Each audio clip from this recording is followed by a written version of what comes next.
Every day in the newspapers, we are reading news about the land rights movement, allegedly being pursued on behalf of Aborigines. We have even read in the newspapers several times since last November of how people claiming to represent the Aboriginal nation have been to the United Nations Human Rights Commission seeking the support of that outside body to take Australia to the International Court of Justice in order to question our right to the sovereignty of Australia, to in fact declare that the Aborigines are entitled to self-determination, which in the terms of international law means their right to secede. And it also would mean that the Aboriginal people in fact had sovereignty all over Australia. In the United Nations, evidence has been piled up against our country from all sorts of people, including such as Al Grasby, people like Charlie Perkins, alleging that the Australian people are racist, which they are not. They are among the most tolerant, if not the most tolerant people in the world. Parliament is divided over debates on the issue. Now, the point about all this is that the background to it, the reasons for this movement, which is neither in the interests of the Aborigines or the white people, is something that people discuss every day. And in particular, those people who have either a responsibility for the defence of the country, or the average citizen who is now becoming deeply agitated about what all this is about. And they come to debate this issue and to explore its significance from various backgrounds. I can only tell you of my own background and my own concern about it, and that is because I grew up as a member of the Communist Party, in the sense that my father was a member, and as a child I believed in those views. And as soon as I was old enough, which is 18, I became a member myself. And I remained a member for 13 years. Now, one of the points I would make about the Communist Party is that apart from the fact that everyone had to be active and to participate in their work, they all went through a very intensive campaign of education. You can call it indoctrination, brainwashing, or whatever you like. But I doubt if I spent a week of those 13 years in which I did not take part in some form of study. Usually a class once a week, perhaps of only an hour. But then you would have fortnightly classes. Sometimes you would take off work and go away to school for even 6 weeks at a time, such as what was then the secret communist training school in Minto, New South Wales. They taught historical and dialectical materialism, Marxian economics, philosophy, strategy and tactics. But there was one theory that I never took at all seriously. Being in Melbourne and also being based in the union movement and not seeing much or knowing much about Aborigines, we were taught about the theory of the national and the colonial question. It had been developed by Joseph Stalin under the instructions of Lenin. Now, put simply, that theory was that the best way to achieve power in any country that had Indigenous peoples, such as in Australia with our Aborigines, was to start what you would call an anti-colonial movement for the Indigenous peoples to regain their land. Linked with that were issues of promoting so-called multiculturalism and multiracialism, which would break the homogeneity of the nation, which then allowed the communists to take power.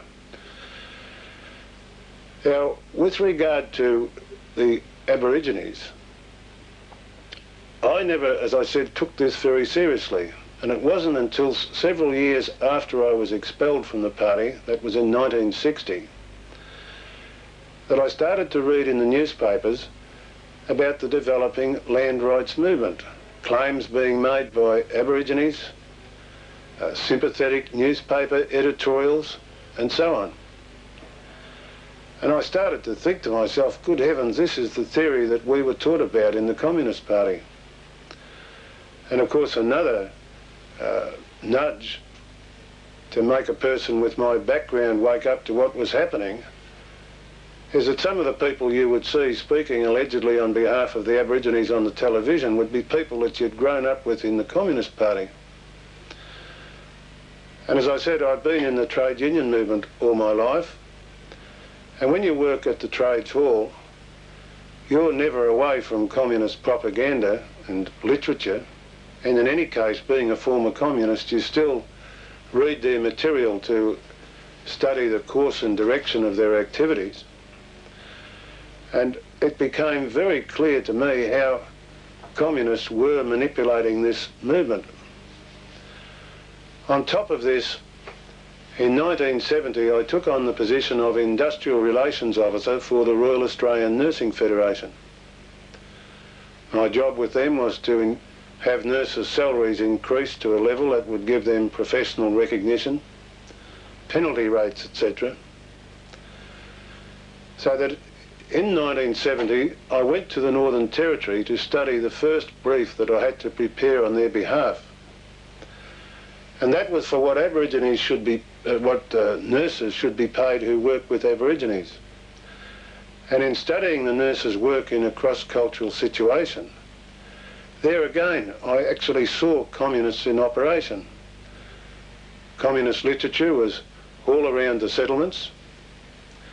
And then again in 1972, when the Whitlam government came to office, they introduced the policy they called self-determination. Now, self-determination in international law means the right to secede. But the way it was sold to the people was that self-determination was merely to give the Aborigines more control over their own affairs, more dignity and autonomy, which most people would not argue about. And that was not really the issue. But what we had to confront and deal with as a nurses' organisation was that in the name of self-determination, Charlie Perkins and these people promoted and got going a move to throw the police off the settlements. And we had the problem that under Aboriginal law, that it has no way of coping with the problem of alcohol. And as a result of the spread of alcohol among Aborigines and the consequent violence, and the absence of police who used to do a very good and sympathetic job for which they were supported by the Aboriginal leaders in stopping fights and in stopping killings. As Whitlam's program proceeded, there was deaths on the settlements in the Northern Territory, and some nurses were having spears thrown at them, and myself and other officials of the Royal Australian Nursing Federation became heavily involved in disputation with the government, in negotiations with ministers, in visiting settlements, and throughout the rest of Australia we would receive correspondence from nurses deeply troubled by what was happening. We would have deputations from Aborigines themselves. One example I'll cite just by way of evidence was at Yuendumu, a settlement about 120 miles from Alice Springs, where apart from the fact that the Aborigines themselves were supporting the nurses and asking us for support to bring the police back to stop violence, we also had appeals from Aborigines to stop having their compatriots who were Christians being beaten up for going to a Christian church. It was the first time I realised that there was such a controversy. And the nurses used to tell us how they'd say, well, look, that crowd over there, or that tribal group or settlement, we never have any trouble there because they're all Christians. And I again got quite involved in that, although I never understood the full issues. Now, in order to try and get this message across to the Australian public as to what was taking place and what were the objectives of the communist movement, I wrote a book called Red Over Black. And in it what I've done is to mainly quote material that was readily available to the average citizen, that he could check through newspaper files, through local libraries. I quoted only a few communist textbooks, but as well as that, dealing with my own experience. Since then, because of the number of questions I've received, and I quite understand that people would wonder and be incredulous about how clever and how highly involved the communist movement is in our society and how it has been directing this land rights movement. So that I have produced another book, a smaller book called The Evidence. Now in that, I've gone through the communist archives that are in the Mitchell Library in Sydney and in other libraries, but I mention the Mitchell Library particularly because you can find almost everything there, in which they have got all of the newspapers, journals, textbooks and other theoretical material from the communist movement since 1920. And I've shown in this little book how the communists themselves, in order to explain to their own members what they had to do, explained how the ultimate objective is the establishment of a new, separate, independent nation of Aborigines. And they say it in those very words, that that so-called Aboriginal nation is to be recognised by countries outside Australia, that they are to have their own army. Now we all appreciate the fact that the Aborigines neither have the numerical strength, supposing they even wanted this sort of thing, to establish an army. But the idea of an army on land rights areas is to bring in uninvited Asian and other so-called refugees or migrants. Again, that is very well documented from their own sources. Now, as I said, we are discussing a question of Australia's defence and its security,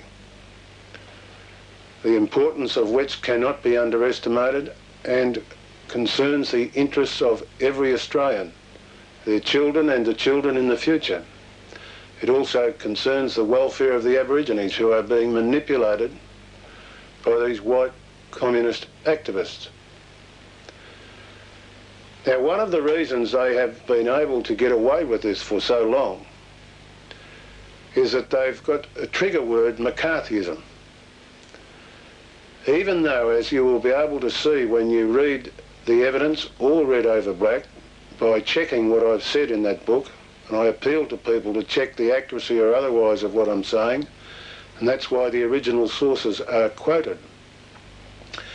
But you will see there how they explain very clearly how they've been organising Aborigines into the communist movement, how they've been developing programs on behalf of Aborigines, and the point is that you will find the names of people there mentioned. People like Don McLeod, who've been working among the Aborigines there for many, many years. I remember once when I was first in the Communist Party, they were calling for volunteers to go and work among the Aborigines. Again, I never took that at all seriously, being a union official. But in using that trigger word racism, they try and push people into a position of moral cowardice or fear, such as they do by using the trigger word racism, as a cover to their activities. Probably the classic example of this that we've seen in Australia has been in the case of the Queensland Premier Joe Bulgeki-Peterson, who's one politician who has spoke out openly on this issue. He's shown an understanding of what it is all about and has spoken in the defence of Australia.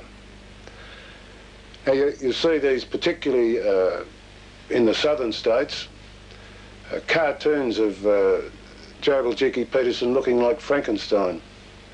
The Queensland people are supposed to be part of the deep north, something like an alleged Ku Klux Klan area in the southern part of the United States, none of which reflects accuracy.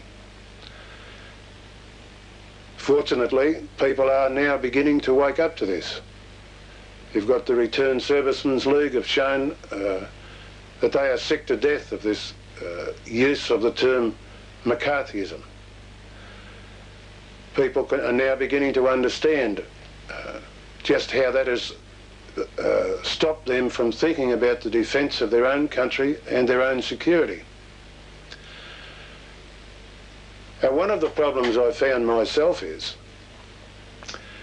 that in getting to people, that is to get your message across, that you've got to have organisation. And I'm dealing here with the role of the Labor Party.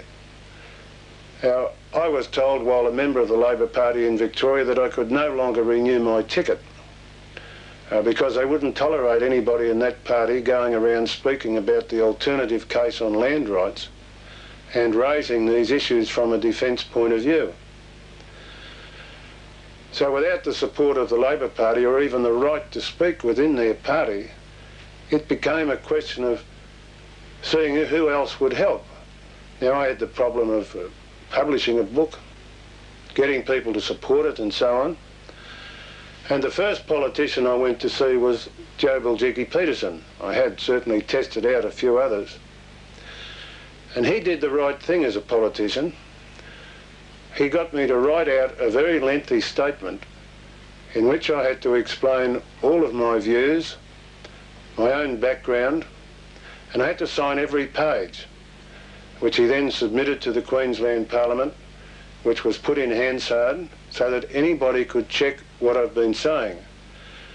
Nobody has been able to counter that by way of ridicule, that is at least ridicule of the facts.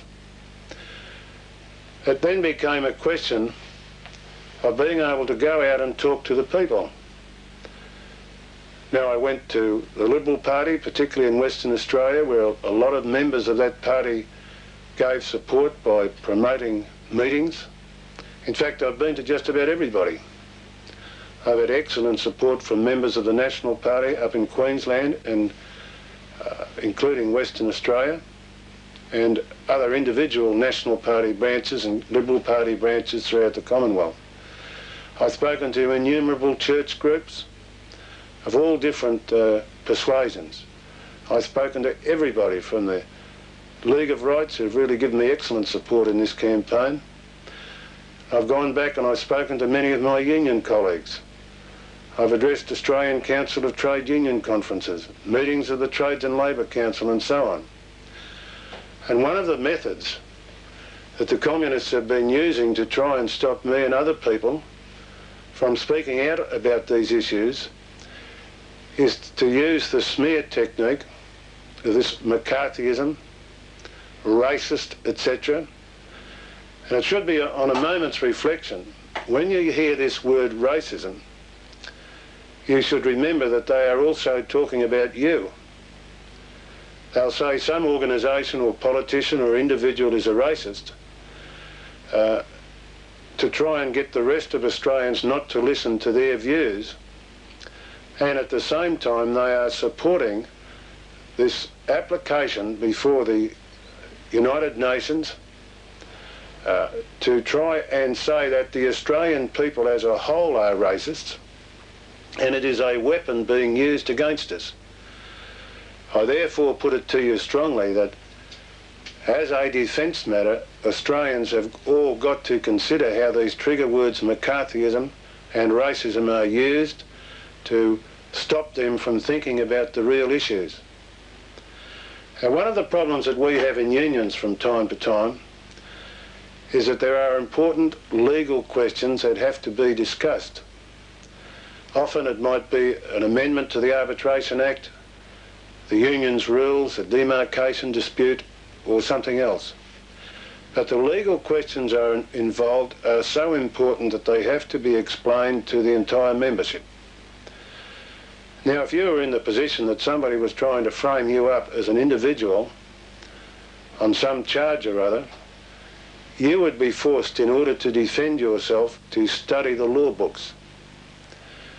Now, in this case, Australia is in the world scene, being charged with so-called racism and the oppression of a minority of people, the Aborigines, which is patently untrue.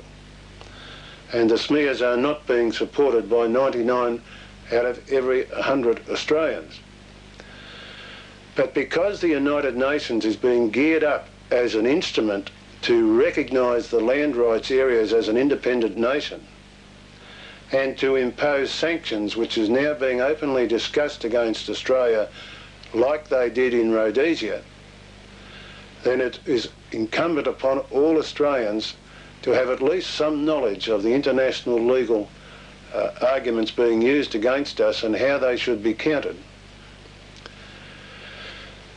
Now, I said earlier that the argument about the Aborigines having sovereignty over Australia involves questions of international law.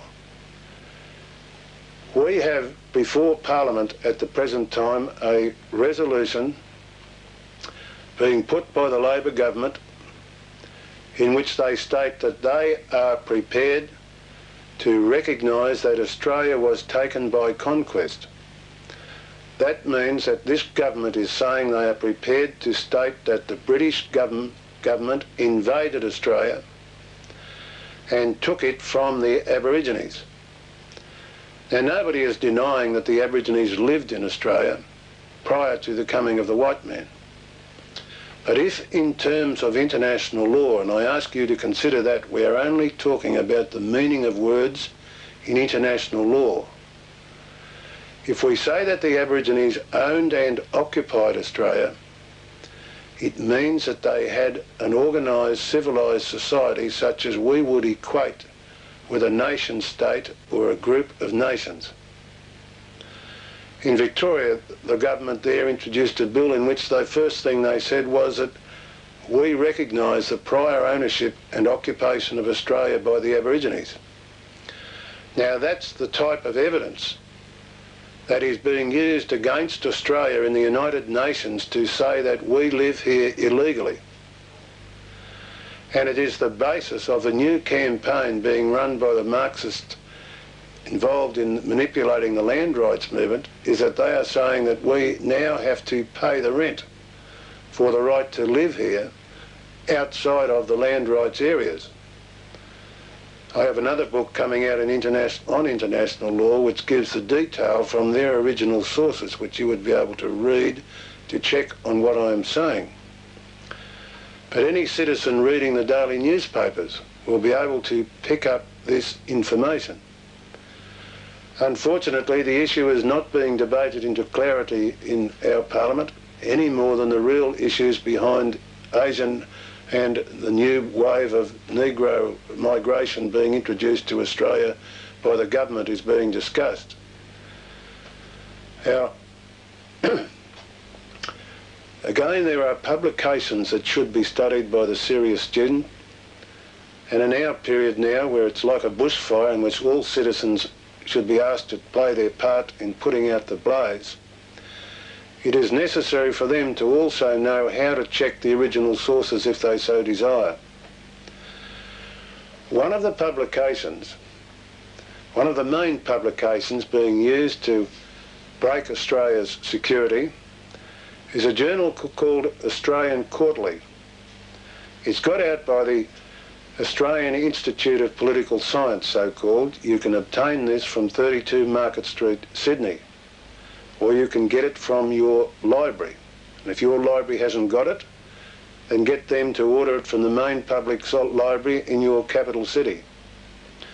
The autumn 1983 issue has the most up-to-date plans of attack against Australia. Now, if you were a military person, you could never imagine anything better than to have the enemy's plans put in front of you. But in politics, we sometimes don't recognise what these plans are. So I recommend to you for study an article by Professor Colin Tatz of the Macquarie University in New South Wales. He is a lecturer in political science, and he has there an article headed Aborigines and the Age of Atonement. It is the most incredible diatribe I have ever read of hatred against the Australian people. It accuses Australians of racism, but most particularly it deals from someone on the other side as to how these legal arguments being used against us by claimants to represent the Aboriginal nation, both inside Australia and in United Nations organisations, he explains what they are about. He points out that in September 1975, that Mr Neville Bonner got up in the House, that is in the Senate, and moved a resolution that the Australian government recognises prior ownership and occupation of Australia by the Aborigines, and that they should have reparations, etc. This has got nothing to do with giving a fair deal to the Aborigines. It is like the present resolution before the House of Representatives and the Senate by the Labor government, stating that they recognise Australia was taken by conquest. And he points out the fact that now that Clyde Holding has made statements to this effect, that is the beginning of a historico-legal fight to come. And when you see in the newspapers about these applications being made against Australia, you've got some idea of knowing what it is about. It is to alter Australia's standing in international law. Now, I'm not suggesting that any of these arguments have got any valid basis at all. They haven't.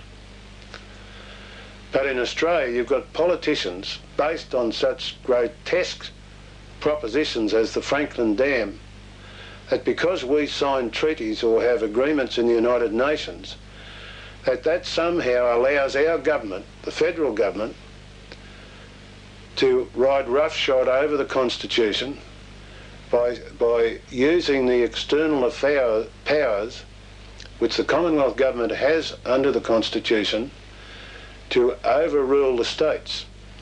In the case of Tasmania, despite the fact that under a Labor government they had a referendum of the people in that state who voted overwhelmingly to build the dam, and then subsequently the grey Liberal government was elected who supported very strongly the building of the dam because they needed it for the economic development of their state. The Fraser government put the Franklin Dam area on the World Heritage List. Now, the World Heritage List is controlled by UNESCO, the United Nations Educational and Cultural Organisation, which the United States have said they are going to get out of because of its communist third world bias and its opposition to the Western civilisation.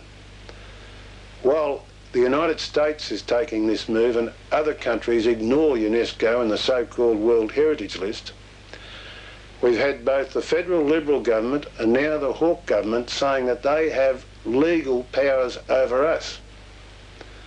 This same Australian Quarterly Journal boast, in a write-up of the judges in the High Court, who they say have left Liberal views, at least the majority of them, they say that the High Court can be expected to support other decisions, such as the Franklin Dam, and they would include that we have to abide by whatever the United States says about Aboriginal land rights. It is the basis of laws such as the so-called Sex Discrimination Bill, and so on. It is an attempt to take away the independence of Australia. Now, we've got a position that the revolution by instalments is being supported by politicians in our own government. I know of no such example, but it is the same type of fight against Australia as was waged against the former colonies of the British Empire, in particular Rhodesia and Kenya as an example. Now, I mentioned how when I was working for that nurses organisation, that the Aborigines who were Christians were victims of a persecution campaign. and that nurses had to put up with the government's proposition that they had to work with medicine men and all sorts of things to take the Aborigines back to the old culture. Now, last year I was doing a tour sponsored by members of the Liberal Party in Western Australia, and while at a meeting in Kununurra, a town in the north of Western Australia, I was approached by two missionaries and a group of Aborigines. The two missionaries were Don and Meg Shedley, evangelical missionaries, and they said, "We would like to sponsor a tour for you to speak among the Aborigines. That is, to go to the settlements in the reserve areas and hear what the Aborigines have got to say." And I must say that I was more than surprised, despite my background, as to just how far things had gone. I think you all know how they've closed border areas and the land rights areas already, where you have to have a visa, or call it a permit, or what you want to get in. But in some places that I went to with Don and Meg Shedley in the Kimberley, we had to wait outside the border of the reserve because Christian missionaries were not allowed to go in. And Christian Aborigines had to go in to bring other Aborigines out to meet us. While this was going on, there would be carloads of white activists could drive freely in and out of the areas. You've got left-wing so-called anthropologists preaching the old culture to the Aborigines. I want to put it to you that those Aborigines and Christian missionaries deserve our support. And in order that you would give them support, it is necessary to know something of what they are fighting about. I can't talk to you in any knowledgeable way as a biblical student or a person knowledgeable about theological questions, but I can tell you what I have observed and what I have had evidence of from missionaries and from the Aborigines. Now, before going to Western Australia on this tour with the missionaries, I had the opportunity of speaking to one of the experts among the missionaries, highly respected by all the different missionaries, no matter what their particular persuasions were, and that was Pastor Albrecht, who passed away just a couple of months ago. He was 89 when I saw him, an experienced Lutheran missionary who went to Central Australia in 1924. And I wanted to know from him, just what is it that you missionaries do for those Aborigines? How is it that you move into an area which is stricken with alcoholism and violence, and then somehow or other you turn the tables, and almost within 24 hours you've got a new society of people who are living together happily, alcoholism no longer exists, violence is stopped, and so on. And the old chap was terribly proud of himself as he gave me the first actual example and experience that he had of it. On his visit to Central Australia in 1924, the first group of Aborigines he came across included a young Aboriginal girl who was dying of yaws. Now, he knew what the treatment was because he'd already also had medical training. But his problem was that this girl believed that she was willed to die, that she was under a spell, and no medical treatment would have cured her. And you should appreciate that, as he explained it to me, that under tribal law, the Aborigines lived in constant fear of evil spirits, spells being cast on them, the Featherfoot men or Kadicha men, and they never believed that diseases were caused by anything else than spells being cast on them either by individuals or other groups. And when anyone died, they believed that they'd been willed to die. So what Pastor Albrecht had to explain to this girl was how that if she surrendered herself to Christ, that she would have a God more powerful than all these other evil spirits. Well, he was very proud of the fact that he did convince her to become a Christian, and he was then able to cure her. He was equally proud of the fact that she then got married, had 8 children, and they've all got children, all running around Alice Springs today. he told me a lot more. I asked him about how to identify what are called sacred sites or sites of significance, etc. His evidence to me and his advice turned out to be right on this tour, where I had a unique opportunity of talking directly to the Aborigines. I've got some 40 tapes, all taken in the presence of witnesses who are Aboriginals and missionaries, in which the Aborigines explained to me why they wanted Christianity, about the war that is taking place against Christianity on all of the settlements.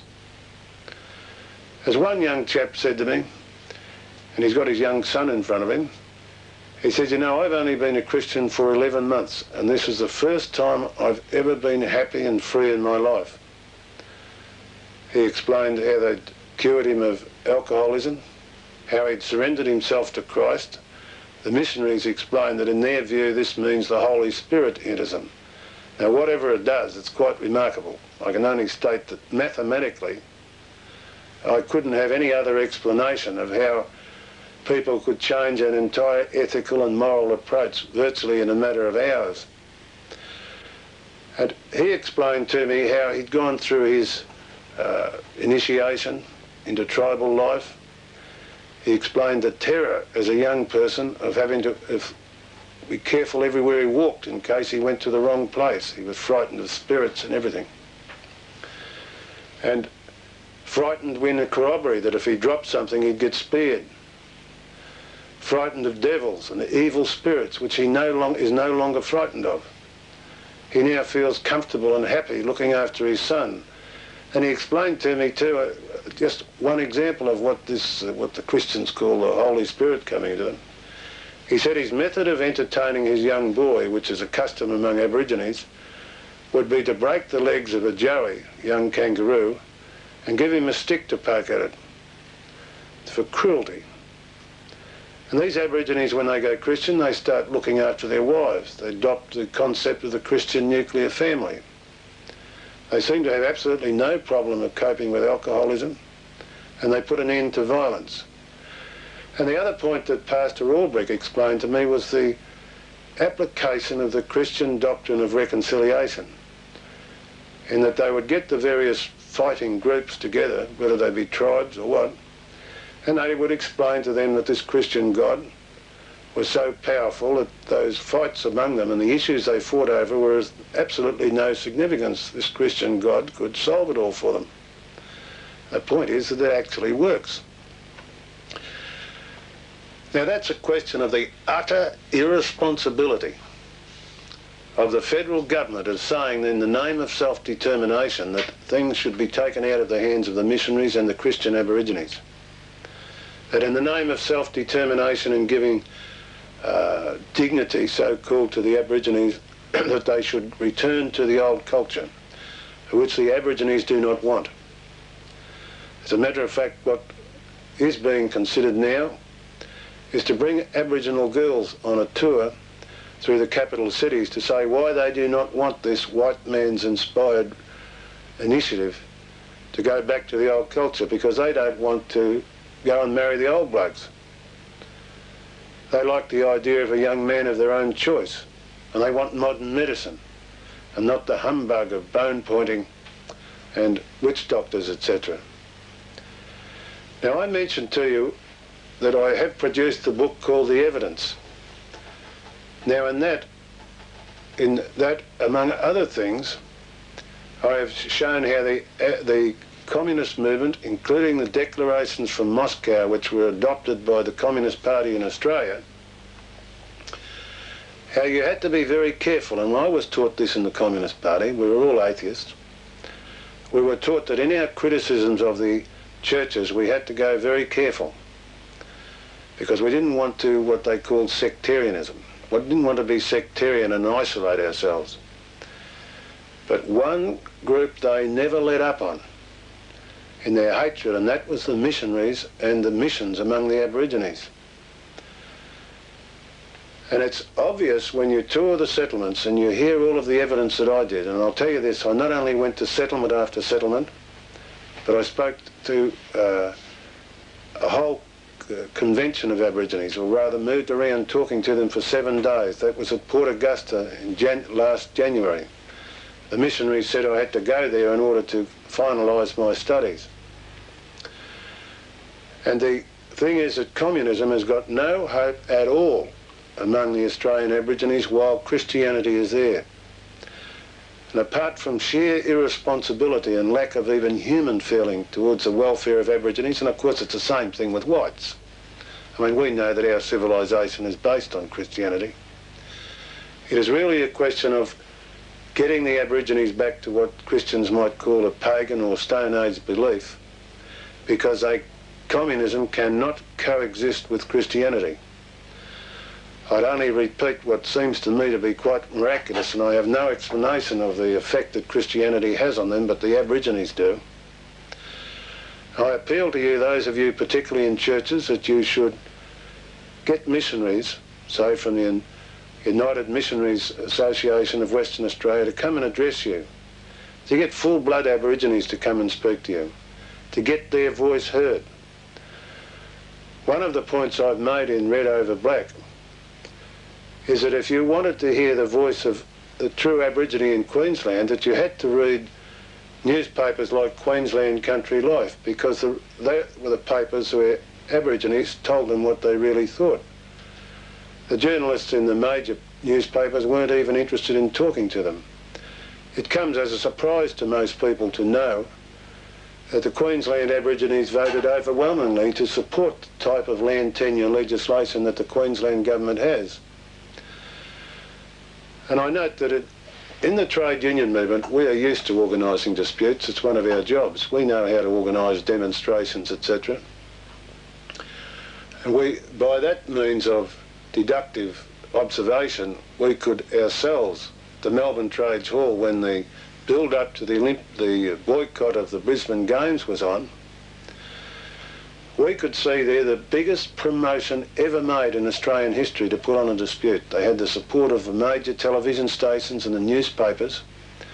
Charlie Perkins was talking about bloodshed in the streets. Hell was going to play. They were going to have thousands of Aborigines. Now, if there was any way possible to get those thousands of Aborigines to demonstrating at Brisbane, then they had all the backup to do it. And all they could get was a relative handful of Aborigines at the front, hardly any of them full-blood Aborigines, although I've got nothing against urban Aborigines. Nobody has. They'd be stupid if they did. They're all our brothers and sisters. But the point is, what was demonstrated with these hundreds of whites behind a handful of Aborigines, that this land rights movement had no support among the Aborigines. While Don and Meg Shedley and I were going through the Kimberley, and we spent 9 days and 9 nights going around in a Toyota truck, we never came across any settlement that was supporting this land rights campaign. One reason being that they've already got land rights, which all Aborigines have got in Australia who require them. But at the same time, there was a campaign being run by an organisation calling itself the Kimberley Land Council. And they were claiming sovereignty over the whole of the Kimberley, claiming that they represented the Aborigines, which they did not. They get plenty of government finance to do this. The revolutionary movement among Aborigines is paid by you, the taxpayer. They get jobs in representing health organisations, so-called, etc., people who couldn't put a bandage on, running around well paid and well assisted by cars, etc., promoting a land rights movement which is alien both to the Aborigines themselves as individuals who want to live together with Australians, and manipulated by a quite alien force that is out to destroy the whole of Australia. Ladies and gentlemen, I repeat to you that what we are discussing is a defence matter. It is up to you to give consideration to it. It's up to you to act on it. And in relation to this, as I said, when we talked about the national and the colonial question, it also dealt with so-called multiculturalism and multiracialism. Now, it's quite absurd for anyone to have anything at all to get against another race of people. It doesn't matter who they are part of one great family of races throughout the planet. But it just so happens that in too large a numbers they do not live together in a very united way. They have different prides and cultures and so on. If you want to know what a multicultural state is, just look at one in the news now, the Lebanon, or Cyprus, or Sri Lanka. And one of the most extraordinary meetings I attended was only recently in Western Australia. I was talking to Aborigines. And I didn't even know that the migration program from Black Africa had commenced to Australia.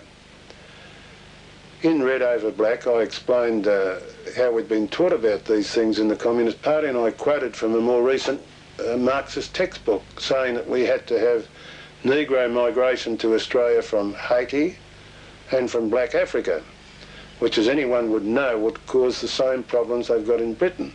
We've even been warned by Negroes about it. But these Aborigines were the ones who told me about it. They were very emotionally upset.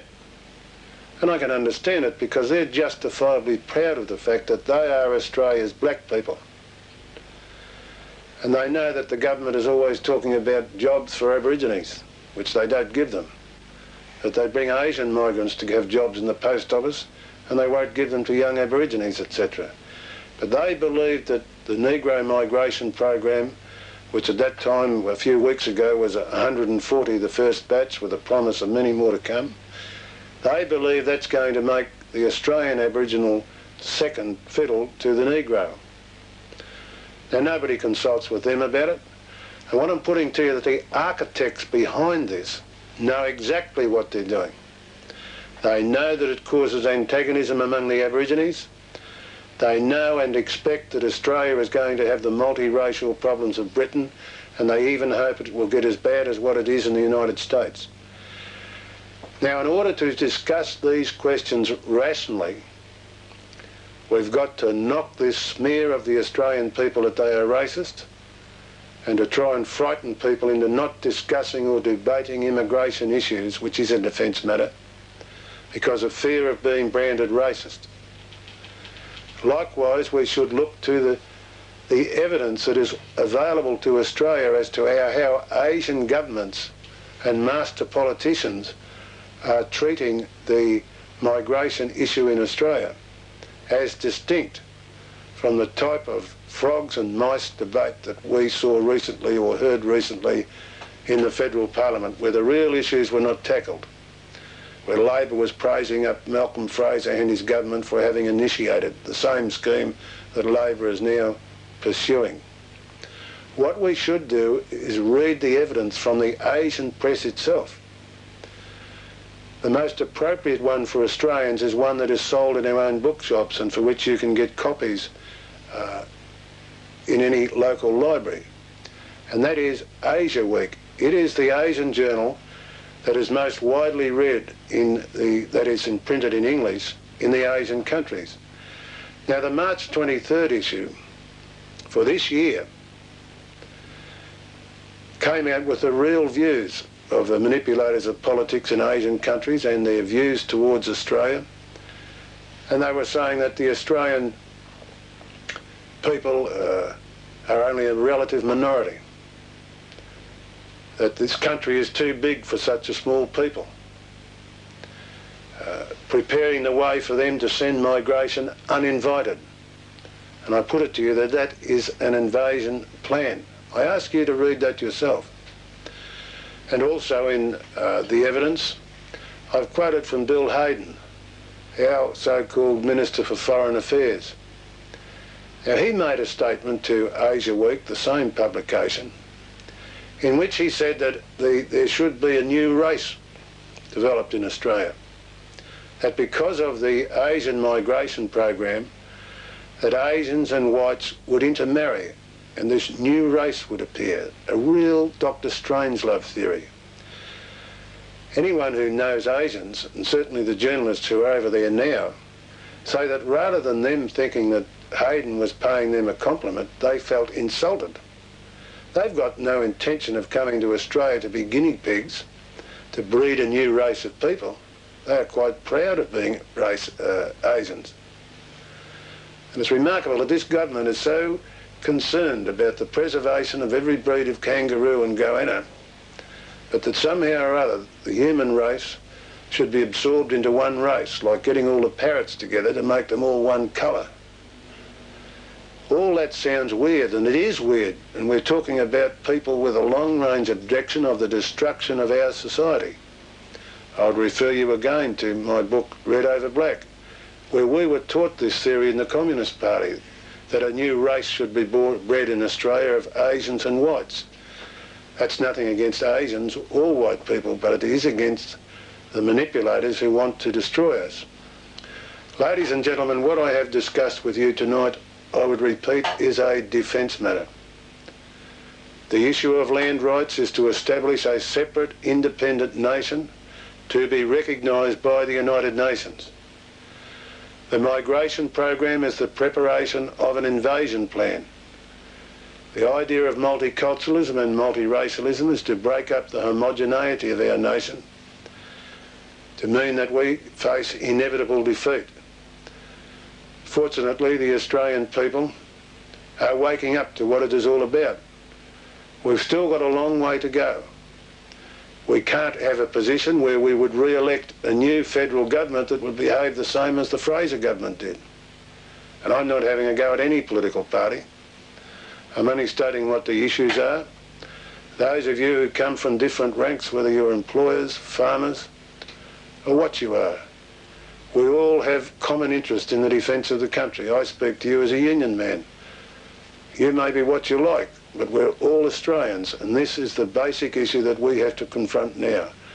One last thing I would again repeat, that the war to break Christianity among the Aborigines is part and parcel of a quite despicable act against both the Aborigines and us. And those Christian Aborigines, such as represented by the Christian Aboriginal Evangelical Fellowship and the white missionaries who support them, they deserve the support of all their fellow citizens throughout the Commonwealth.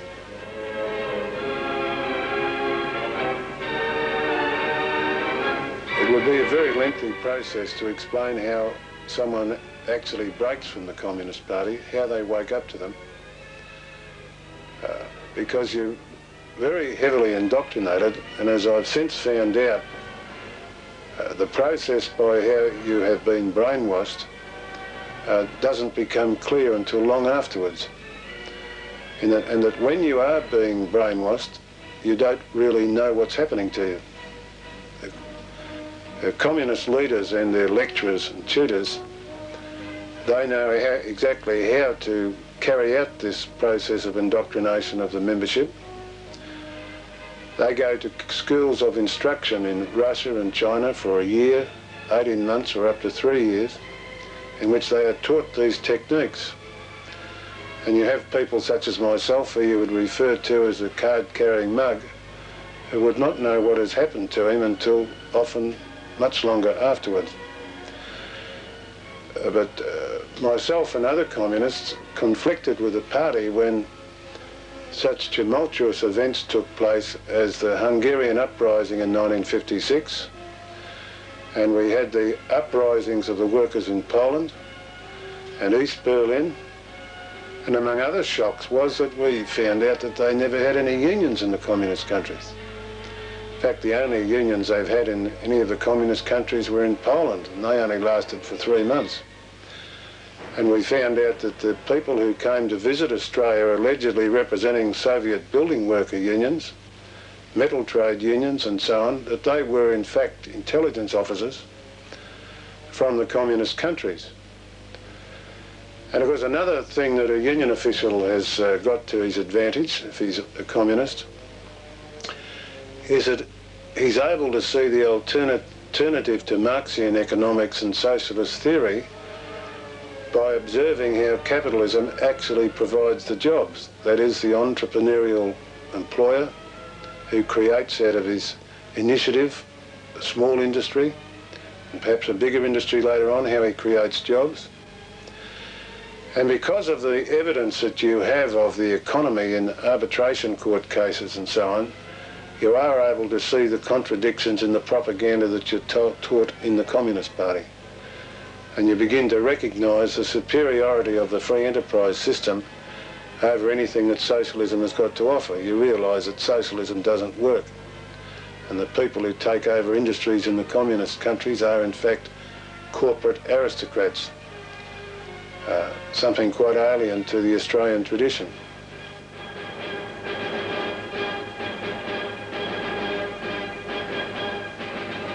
On the question of what land rights should be granted to Aborigines, I went and saw a Mr. Rod Schenck, whom I was told by the other missionaries and Aborigines was regarded as the expert on this question, and he said, look, what the Aborigines really need is a block of land of their own. That, of course, is quite distinct from the fact that some Aborigines want to live on settlements. We take it for granted they've all got the right to do that and have sufficient land for it. But he was explaining to me with this wisdom that these missionaries have got, with their acquired knowledge, that the basis of the stability of any society and people is the private ownership of land. And he said that the Aborigine will always be the battler and a sort of underdog until he has his own block of land. Now, he said some of them might make a bit of a mess of it to start off with. But if they're giving their own block of land and they learn to build on it, then they will be on the road to security and stability.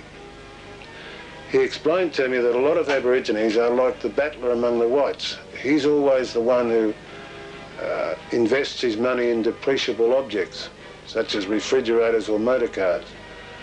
The ones who get on in the world are those who buy a block of land and build a home, etc. Now, his advice to me was borne out by a visit I made to Leonora, which is a town 70 miles from Kalgoorlie in Western Australia. Mr. Norman Moore, the shadow minister, a Liberal minister, a Liberal member in the West Australian Parliament, suggested I come with him to meet with the leaders of the Aborigines in Leonora. I almost felt embarrassed for him because he was a Liberal, a very decent chap who understands these issues. But these Aborigines were saying to us, look, can't you do something with Fred Chaney? That is Senator Fred Chaney, the Liberal. They said, we've had him here and we've tried to explain to him that we are not communally minded, we are not socialists, that if we want land, we want a block of land of our own. And what they pointed out is that the type of land rights legislation that has been brought in by the Fraser government and supported by Labor means in fact the denial of the Aborigine to build his own home and own it, that he in fact owns nothing. And you should appreciate the fact that what it really means is that they give land rights collectively owned and inalienable, allegedly, to a collective group. They are saying that the Aborigines are socialists, that they do not have the developed intelligence to be individualists, and that they would have to live as a sort of communist community, which they do not want to live. Now, as these Aborigines explained, what happens in the land rights areas where you can't buy your own home, can't even build one or own anything, that there's a row over who has the motor cars that are supplied by the government, TV sets, etc. And people aren't going to value greatly property that is supposedly collectively owned.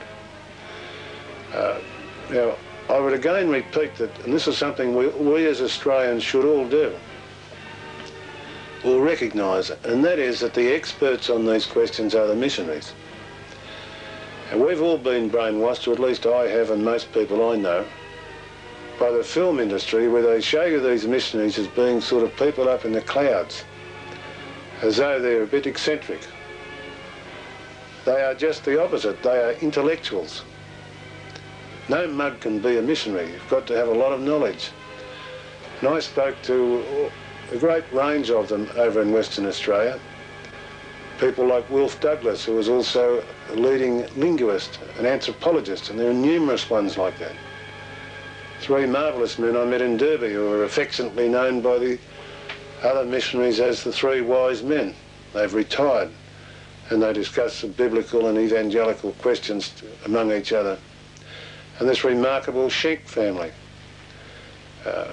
Rod Schenk is one of them, and Donna Nestor Milne, and Elizabeth Miller and her husband, and others.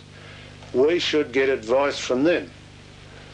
I heard Rod Schenk, for instance, giving a talk to young Aborigines. He runs a training school at Esperance, and I went along this Saturday night, and he's got a certificate presentation to those Aborigines who've been through his school.